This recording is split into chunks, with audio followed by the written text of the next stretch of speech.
We're ecstatic to have the funds to help grow what we're doing at Sunday. The primary focus for the funds will be to build our team and to build the technology and the science behind what makes Sunday function. What makes Sunday really unique is that we actually take into account all of the data around your property, your soil, your climate, satellite and aerial imagery, and all of these details to create a custom plan on a per lawn basis. So we're bringing kind of hyper custom, hyper detailed, hyper precise agriculture to the home lawn. Have the issues that Bayer has seen made it harder or easier for you guys to break into the market right now? I think it's brought to light the big issues that are existing outside of Roundup. Roundup is a symptom of a much larger problem. So lawns are actually our third largest crop by land area. There's 40 million acres of lawn, 10 times more land than all the organic farms combined. So it's this massive amount of land, but the way we treat it now is we cover our entire properties with pesticides and herbicides at a rate much higher than industrial farms. So Roundup is a part of that. There's other pieces of it too. And so Sunday was created in response to that issue and to clean up yards across the U.S. Okay, so what are the ingredients in it that make it safer than the other products on the market, Coulter? Sure. I mean, I think it starts with the approach. The approach is around detailing it custom for your properties. We use exactly the right amount at exactly the right time, rather than just overdoing brute force approach. So we use less of everything. And then the ingredients we use things like recycled grocery store produce waste. We use molasses. We use seaweed and other kind of cutting edge ingredients that really help build the strength of the grass. And our approach also is around building that grass and soil health rather than trying to fight weeds continuously, because that's actually the best weed control there is a healthy lawn.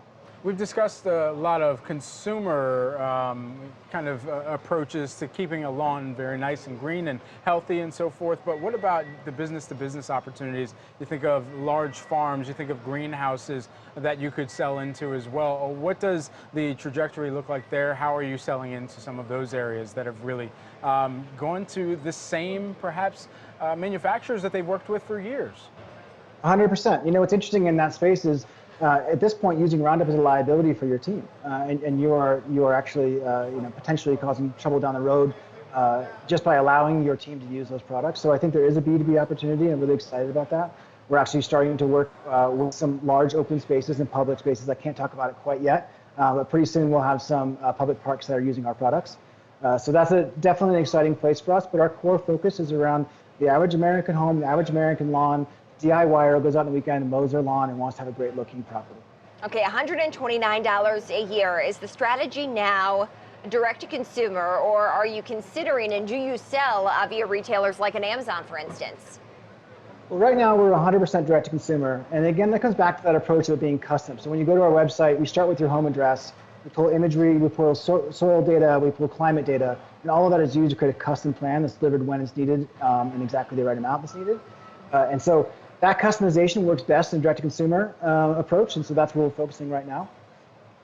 And so, additionally, regulatory environment in this space, what is the conversation like right now, especially as you do have to have conversations or at least monitor the trajectory of some of those conversations, movements that may impact your company later on down the road, even if you are in early stages right now? They're fascinating. So there's a lot of regulatory movement happening, and will continue to increase pace, I would expect. One bellwether for that is looking at Canada. So about 10 years ago, Canada's pediatric and cancer societies looked at this entire space, the lawn care and the garden care space, and said, are these compounds dangerous? And they said, yeah, they're pretty dangerous. How much, it's hard to quantify sometimes, but definitely there's a health risk there. And then what's the upside? Well, the upside is fewer dandelions. So they said, it's not worth it. And so in all of Canada, the compounds you find in a typical home improvement store in the US are not legal. And so that's an example of our nearest neighbor and how their regulatory approach is to this space and how drastically different it is. Yeah. And so I think as consumers become more aware and the demand is there, I think we're going to see a lot more regulation around what's appropriate to cover your own ground with. Very quickly, Coulter, climate change, a major discussion right now. How does that change the compounds themselves that we may be using now versus the future? Absolutely. Well, the fascinating thing about lawns is they're actually a net carbon sink. And so there's a lot of conversation around healthy living soil and how important that is for the environment and the future of mankind, literally.